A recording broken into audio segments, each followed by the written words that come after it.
स्वागत है आपके इस बहुत ही खास वीडियो में जिसमें हम आज आपको पढ़ाएंगे वर्सेटाइल नेचर ऑफ कार्बन।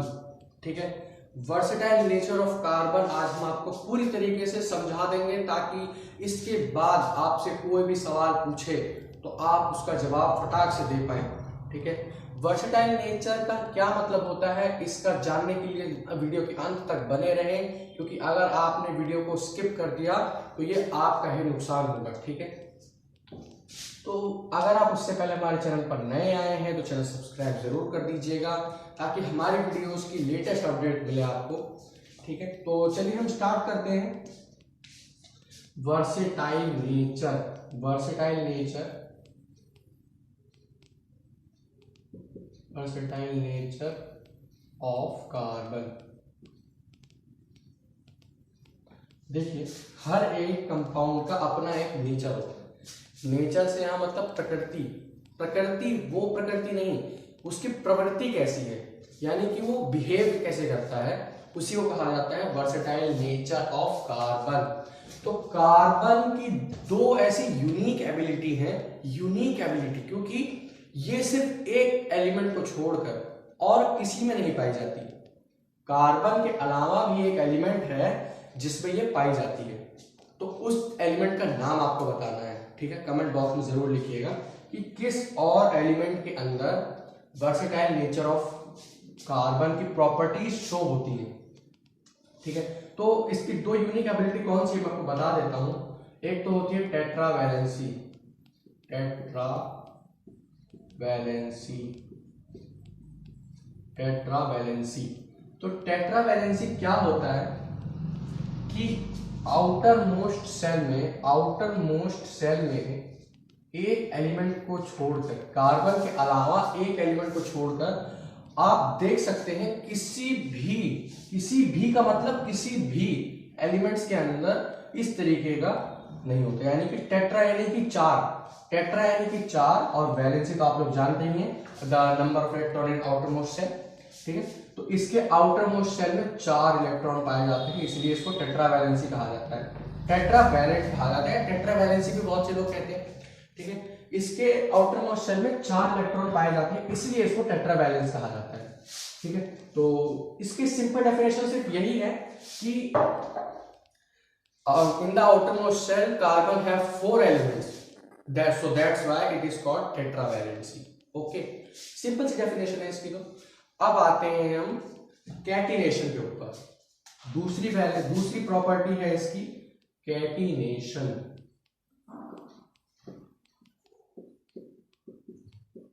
ये बहुत ही यूनिक एबिलिटी है। ठीक है, और बहुत ही इंपॉर्टेंट है, बहुत ही इंपॉर्टेंट। अगर आप आगे चल के केमिस्ट्री पढ़ना चाहते हैं तो ये आपको आना ही चाहिए। ठीक है, अगर आपने इसको भुला दिया तो आपका कार्बन से दूर दूर का रिश्ता नहीं रह पाएगा, फिर याद रखिएगा। तो चलिए हम स्टार्ट करते हैं। कैटिनेशन, कैटिनेशन का मतलब क्या होता है? The making of long chain with carbon to carbon. समझ में आया? चलिए, नहीं आया है तो यहां देखिए दोबारा से। The making of long chain with carbon to carbon, यानी कि ये अपनी चेन बना सकता है कार्बन से कार्बन को कोवेलेंट बॉन्ड करके। ठीक है, कार्बन के अंदर ऐसी यूनिक एबिलिटी है। ठीक है, इस तरीके से लॉन्ग चेन बना सकता है। ठीक है, अब तक सिर्फ ये C60 तक ही बना पाया है। ये क्या बना पाया है? हमारे साइंटिस्ट सिर्फ और सिर्फ C60 तक ही डिस्कवर कर पाए हैं कि इसकी अभी तक की सबसे लंबी चेन है 60 कार्बन, यानी कि 60 कार्बन इसके चेन में कनेक्टेड है, जिसका नाम है बक-मुन्स-फिलिश। नाम में थोड़ा सा कंफ्यूजन है, बक-फुलमिन्स्टर,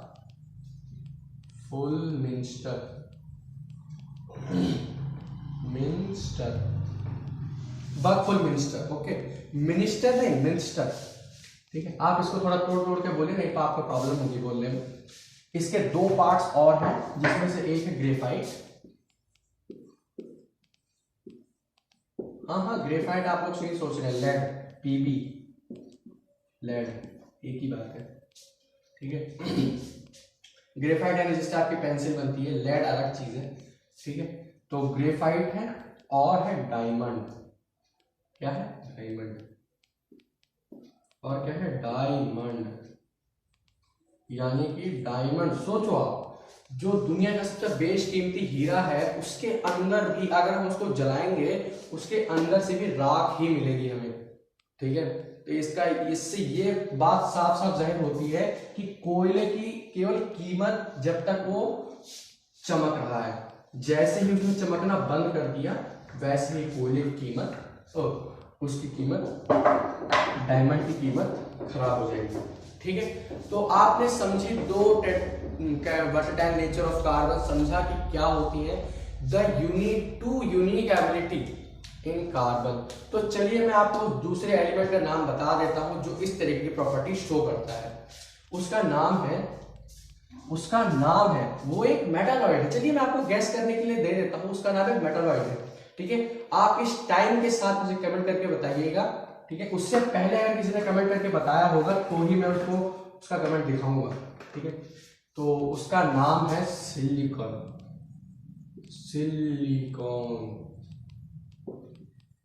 सिलिकॉन, ओके।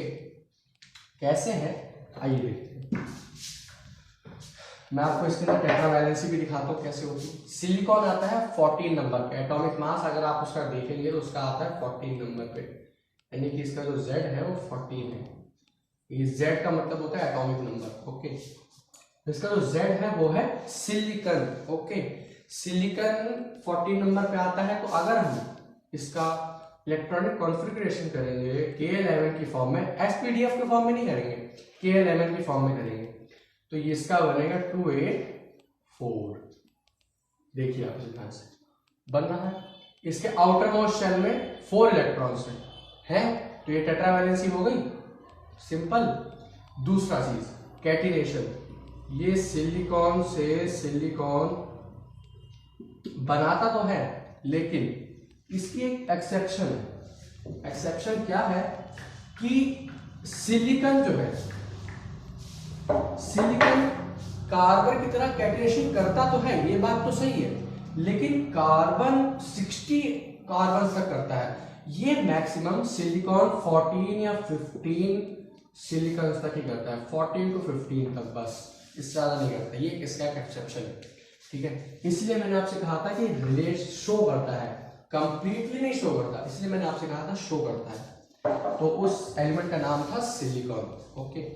अगर आप चाहें तो चेक भी कर सकते हैं, आप डालेंगे अगर कि क्या सिलिकॉन के अंदर टेट्रावैलेंसी होती है तो आंसर यही आएगा आपके पास, ठीक है। तो अब हम बात करते हैं सैचुरेटेड और अनसैचुरेटेड कंपाउंड्स के बारे में। सैचुरेटेड और अनसैचुरेटेड, ठीक है। तो सबसे पहले सैचुरेटेड की बात करते हैं। सैचुरेटेड कंपाउंड, ये सब का सब जो भी कुछ हम इसमें पढ़ा रहे हैं सब कुछ कार्बन से रिलेटेड है, सब कुछ कार्बन से रिलेटेड है। तो सबसे पहले सैचुरेटेड कंपाउंड के बारे में जानते हैं। सैचुरेटेड कंपाउंड क्या होते हैं कि जब कभी भी हम कोवेलेंट बॉन्ड बनाते हैं, इसमें दो चीजों की बात होगी आपसे, या तो कार्बन की या कोवेलेंट बॉन्ड की। तो ये बहुत ही इंपॉर्टेंट चीज है, इसको आप जरूर याद रखिएगा, ठीक है। कार्बन की जो कैटिनेशन प्रॉपर्टी है, कार्बन की जो कैटिनेशन प्रॉपर्टी है, उसी की वजह से हम ये सैचुरेटेड और अनसैचुरेटेड कंपाउंड्स की पढ़ाई करेंगे। कैसे करेंगे आइए जानते हैं। सैचुरेटेड कंपाउंड, सैचुरेटेड कंपाउंड क्या होते हैं जिसमें केवल एक ही कार्बन की बॉन्डिंग होती है, ठीक। देखिए आप हर जगह एक बॉन्डिंग है, हर जगह एक बॉन्डिंग है, ठीक है। दूसरी चीज अनसैचुरेटेड क्या होता है। अनसैचुरेटेड कंपाउंड, अनसैचुरेटेड कंपाउंड का मतलब होता है जिसमें कार्बन की एक जगह पे, सिर्फ एक जगह पे डबल बॉन्डिंग होती है। आप ये डबल बॉन्डिंग कहीं भी लगा सकते हैं, यहां से हटा दीजिए यहां लगा दीजिए, यहां से हटा दीजिए यहां लगा दीजिए, बस हाइड्रोजन का ध्यान रखिएगा आप, ओके। इसमें एक और आती है, एक और क्या आती है, एक जगह पे 3 होती है। ये नहीं कि आप यहाँ से एक हटा दें, दूसरी यहाँ लगा दें, फिर यहाँ से एक हटा के फिर एक यहाँ लगा दें, नहीं, यहाँ से कोई भी दो हटा दीजिए और यहाँ पे कोई भी दो लगा दीजिए, क्योंकि एक जगह पे आपको ट्रिपल बॉन्डिंग लगानी ही पड़ेगी, क्योंकि बिना ट्रिपल बॉन्डिंग लगाए आपका ये अनसैचुरेटेड कंपाउंड कंप्लीट ही नहीं होगा। तो एक चीज और ध्यान रखिए कि जिस कार्बन कंपाउंड में, जिस भी कार्बन कंपाउंड में, जिस किसी भी कार्बन कंपाउंड में आपको एक ही बॉन्ड मिले कार्बन का, उसे कहते हैं हम अल्केन। फिर से सुन लीजिए, जिस किसी भी कार्बन में आपको एक बॉन्ड मिले, ये देखिए यहाँ पे सबके पास एक एक बॉन्ड है, उसको कहते हैं अल्केन। इसे कहते हैं हम अल्कीन। क्या कहते हैं? अल्कीन। दोबारा से, अल्केन, अल्कीन, और जिसमें तीन बॉन्ड हो एक जगह पे, सिर्फ एक जगह पे तीन बॉन्ड हो, उसे कहते हैं हम अल्काइन। ओके, तो ये सैचुरेटेड और अनसैचुरेटेड के नाम थे। अल्केन का एक जनरल फॉर्मूला होता है CnH2n+2। अल्कीन का फॉर्मूला होता है CnH2n। अल्काइन का फॉर्मूला होता है CnH2n-2। तो ये फॉर्मूले आप जरूर याद रखिएगा, ठीक है। ये इनके जनरल फॉर्मूले हैं। जनरल फॉर्मूलों से क्या मतलब है, आप इसे नोट कर लीजिए पहले तो जनरल फॉर्मूले से हमारा क्या मतलब है? जनरल फॉर्मूला से उन्हें कहा जाता है जो हमें कंपाउंड्स को पहचानने में हेल्प करती है, ठीक है। तो आइए हम देखते हैं कैसे। यहाँ पे लिखा है हमने C2। अच्छा, मैं आपको एक पहले करके बता देता हूँ। C2H6, C2H6 ये किसका है? देखिए आप यहाँ पे कार्बन कितने? 2, तो N की वैल्यू हो गई हमारी यहाँ पर 2, ठीक है। आपको कुछ नहीं करना, सीधे यहाँ पे आना है, कार्बन पे कितने हैं क्या लिखा हुआ है नीचे, यानी कितने कार्बन कंपाउंड्स हैं, बस आप इसी चीज से पता लगा सकते हैं। तो यहाँ पे आपके पास N की वैल्यू हो गई 2, तो Cn, ठीक है, यानी कि C2H2 into 2+2, ठीक। देखिए C2H4+2 C2H6। आप यहां से पता लगा सकते हैं कि ये किस कंपाउंड का, किस उसका कंपाउंड है, ठीक है। अल्केन का है, अल्कीन का है, अल्काइन का है। आप सीधा से याद रखिए कि कार्बन, जितने भी कार्बन है, अगर उसके दुगने से 2 ज्यादा है, यानी कि 2 का दुगुना 4+2, अगर दुगने से 2 ज्यादा है तो अल्केन हो गया। अगर केवल उसका दुगना है, यहाँ पे मान लीजिए अगर मैं C2H4 कर दूं, C2H4, ठीक है, यानी कि एक का दुगना है, यानी कार्बन का दुगना हाइड्रोजन है, तो वहां पे अल्कीन हो जाएगा। और अगर मैं जितना दुगने से 2 कम कर दूं, ठीक है, 2 गुने से 2 कम कर दें तो अल्काइन, 2 गुने से 2 जोड़ दें तो अल्केन, और दोनों दुगने हो तो अल्कीन, ठीक। इस तरीके से आप इसे याद रख सकते हैं। तो आपने आई होप जनरल फॉर्मूले जरूर लिख लिए होंगे, ठीक है। तो अब मैं आपको एक चीज बताता हूँ, बहुत ही ध्यान से सुनिएगा, ठीक है। एक कार्बन कंपाउंड है, अगर 2, 3, 4, 5, 6, 7, 8, 9 और 10, ठीक। अब हम नेमिंग सीखेंगे कैसे की जाती है।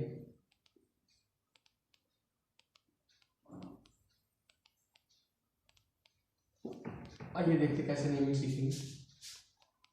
जहां कहीं भी कार्बन का एक कंपाउंड हो, कहीं भी हो एक कंपाउंड अगर कार्बन का, तो उसे कहा जाता है विथ, ठीक है।